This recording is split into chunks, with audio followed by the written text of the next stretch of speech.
This is short, it's going to be less than 2 minutes, and I'm going to look at just examples of how to paraphrase. So they have, in this, found something in an article, put it in, and taken large chunks, and they didn't need to, and would have taken maybe from 2 sources. So this is from Hamilton.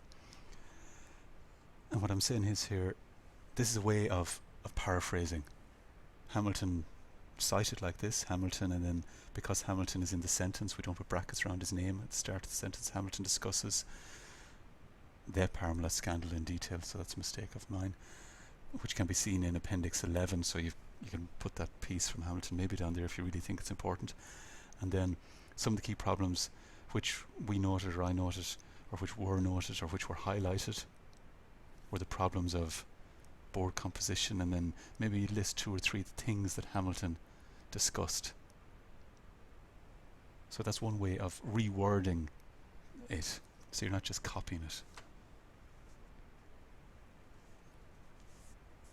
There's lots of detail here about the Parmalat scandal, and they should have done more, and so I've got some suggestions there.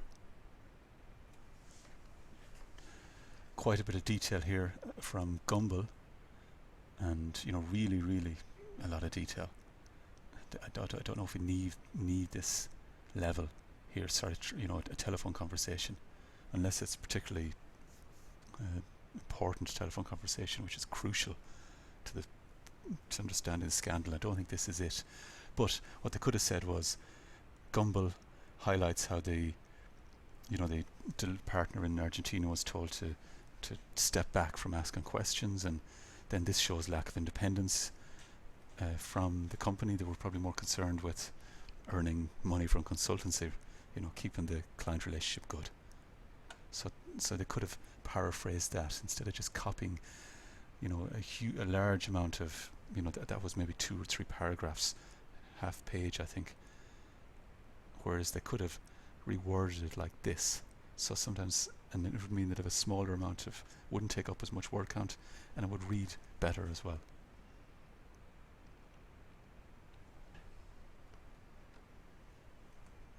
So I think this must be someone that is cited and it reads pretty well, things link, but they don't get enough of their words into it.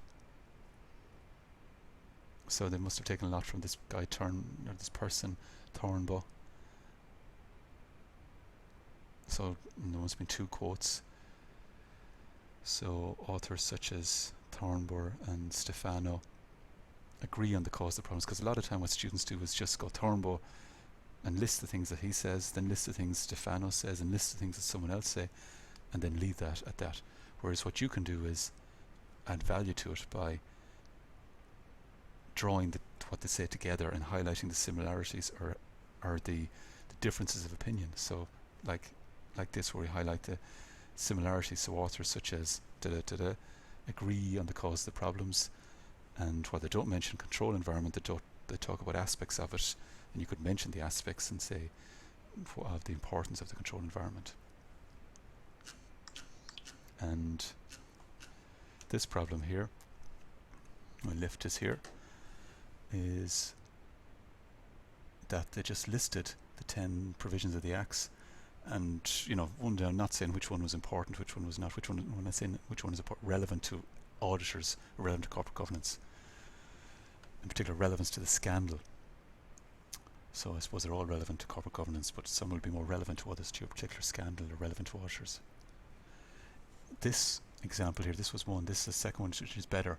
They outline that there are 11 titles, and then they're going to discuss 5 ones, and they're going to say why the 5 ones. So the 5 ones we picked, or the reason we picked these 5, are that they are to do with the issues that arose in this scandal. So they're relevant to the scandal, or 2 of the issues relate to auditing.